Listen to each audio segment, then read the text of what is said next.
Meenu TV.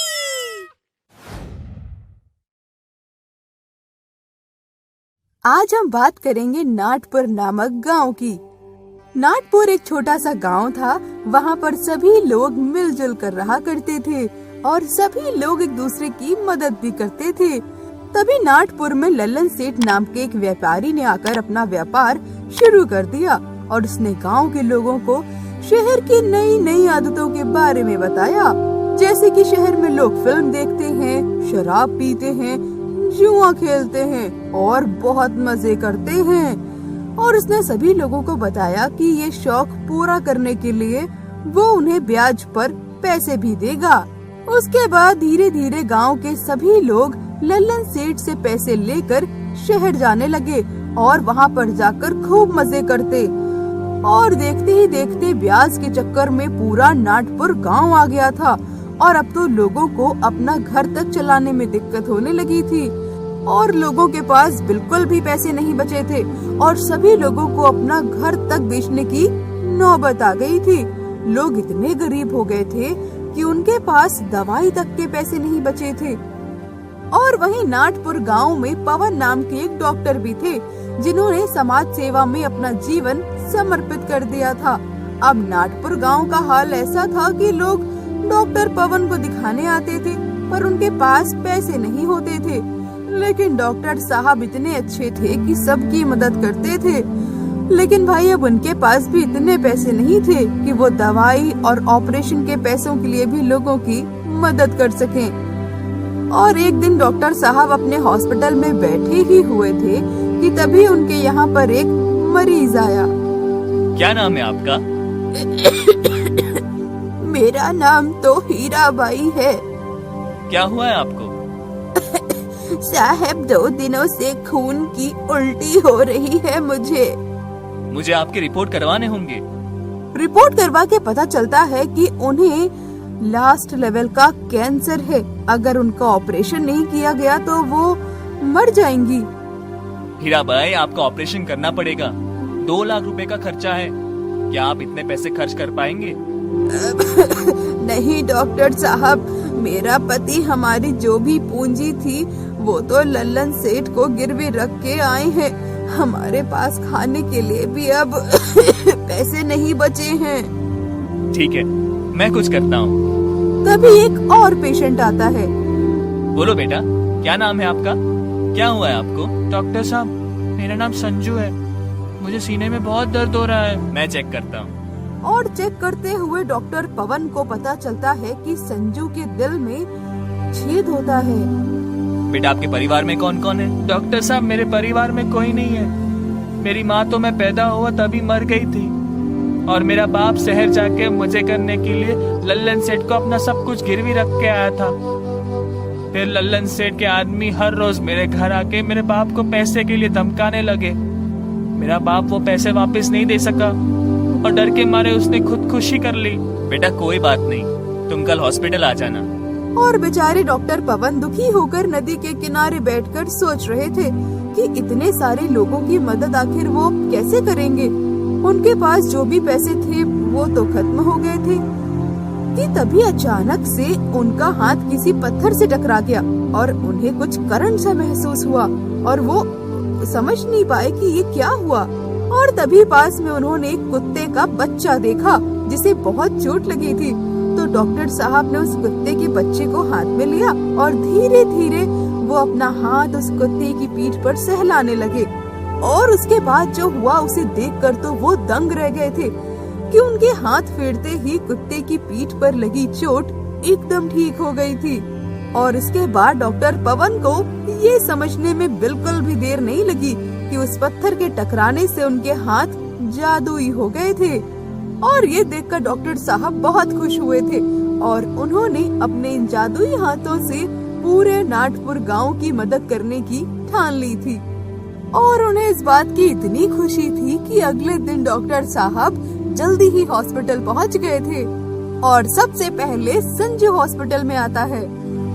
बेटा, कैसे हो? डॉक्टर साहब, सीने में बहुत दर्द हो रहा है। बेटा, कुछ भी चिंता मत करो, मैं सब कुछ ठीक कर दूंगा। डॉक्टर साहब, आपको आपकी फीस दे सके ऐसा मेरे परिवार में कोई नहीं है। तुम जरा सा भी चिंता मत करो, आज से तुम मेरे बेटे हो। डॉक्टर पवन धीरे धीरे अपना जादुई हाथ संजू के सीने में घुमाते हैं और संजू एकदम से ठीक हो जाता है। और डॉक्टर पवन रिपोर्ट करके दोबारा चेक करते हैं और उन्हें पता चलता है कि संजू के दिल का छेद एकदम ठीक हो गया है। और इससे डॉक्टर पवन बहुत बहुत खुश हो जाते हैं। और उसी के थोड़ी देर बाद हीराबाई आती हैं। डॉक्टर साहब, क्या मैं ठीक हो पाऊंगी? जी हीराबाई, आप आज ही ठीक हो जाओगे। डॉक्टर साहब, पर मेरे पास तो आपको देने के लिए कुछ भी नहीं है इस वक्त। हीराबाई, आप मुझे अपना बेटा समझ के आशीर्वाद दे दीजिए, वो काफी है। और डॉक्टर पवन हीराबाई का अपने जादुई हाथों से इलाज करते हैं और वो भी एकदम ठीक हो जाती हैं। अरे बेटा, भगवान आपका भला करे, तुम्हें भगवान दुनिया की हर खुशी दे।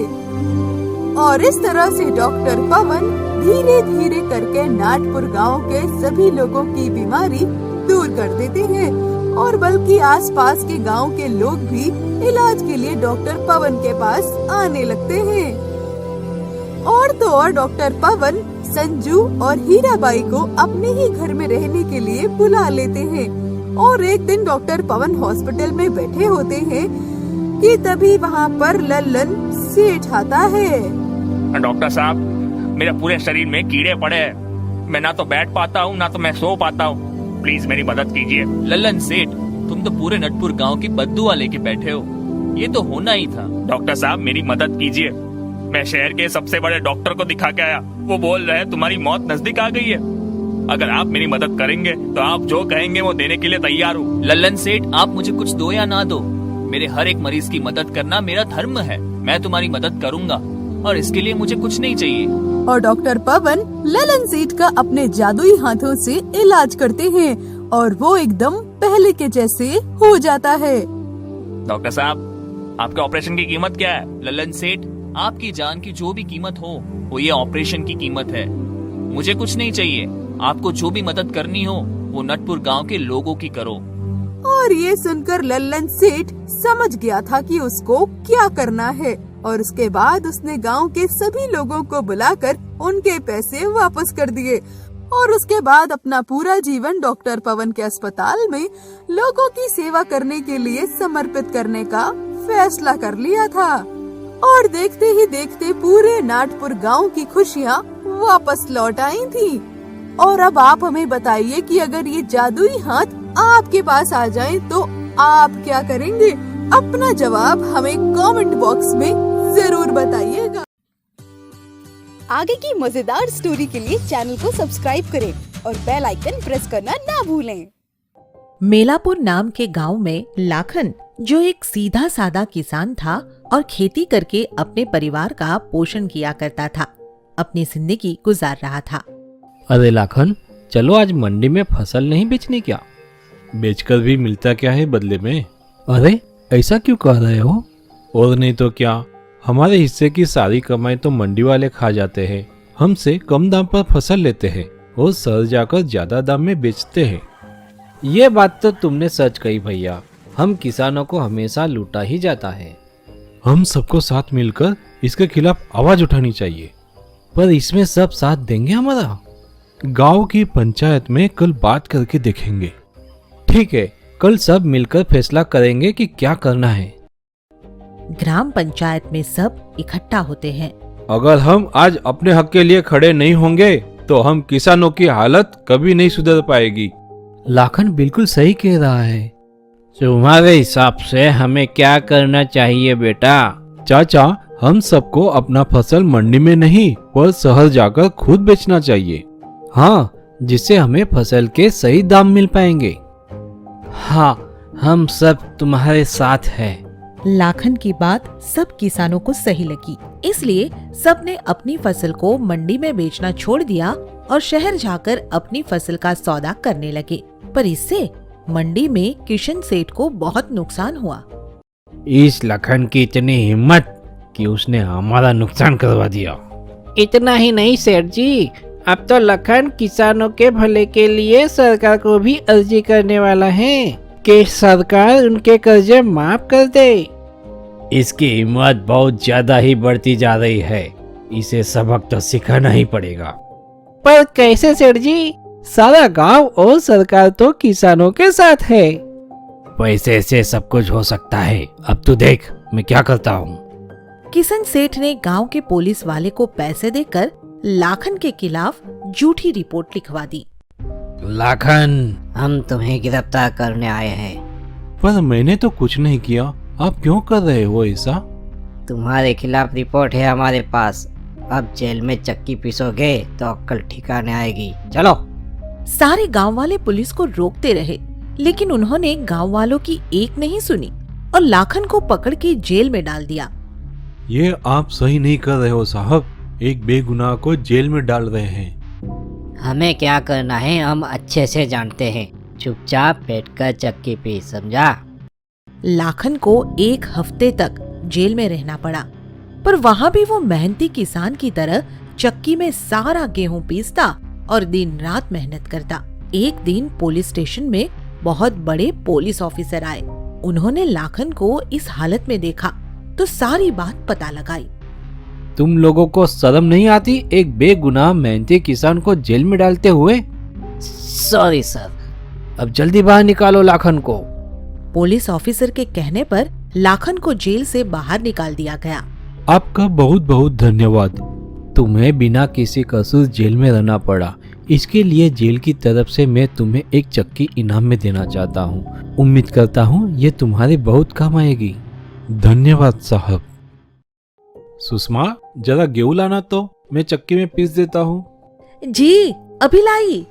लाखन ने जैसे ही उस चक्की में गेहूं पीसना शुरू किया, वो जितना आटा पीसता उतना दुगना हो जाता।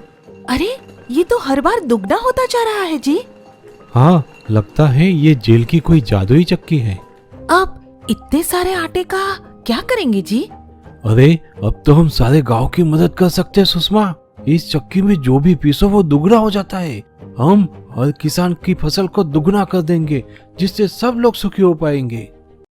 लाखन ने उस चक्की की मदद से हर फसल को उसमें पीसकर दुगना कर दिया, जिससे सबका मुनाफा भी दुगना हो जाता था। और तो और गरीब लोगों को भी आटा दाल बहुत ही कम कीमत पर मिल जाते थे, जिससे महंगाई भी बहुत कम हो गई। अरे लाखन भैया, आपने तो कमाल ही कर दिया, सबका भला कर दिया। अब कोई किसान गरीब नहीं रहेगा और कोई गरीब भूखा नहीं सोएगा। ये तो सब इस जेल की जादुई चक्की की वजह से हुआ है। लगता है ये भी किसानों की तरह मेहनत करने वालों का ही साथ देती है। अब मैं भी जेल जाऊंगा और वो जादुई चक्की मुझे भी मिलेगी। पर सेठ जी, आप जेल में कैसे जाएंगे? तो चुप कर, मेरे खिलाफ रिपोर्ट लिखा, चल। किशन सेठ भी लाखन की तरह जेल चला गया, लेकिन उसके साथ तो बिल्कुल उल्टा ही हुआ। उसने कई दिनों तक जेल की हवा भी खाई और चक्की भी पीसी, पर वो जादू की चक्की तो उसे मिलने से रही। और मिलती भी कैसे? उसने इतने सालों तक किसानों को लूटा जो था, अब बेचारा जेल में बैठकर चक्की पीस रहा है। मोरल: मेहनत की चक्की पीसेंगे तो फल दुगना ही मिलेगा। आगे की मजेदार स्टोरी के लिए चैनल को सब्सक्राइब करें और बेल आइकन प्रेस करना ना भूलें।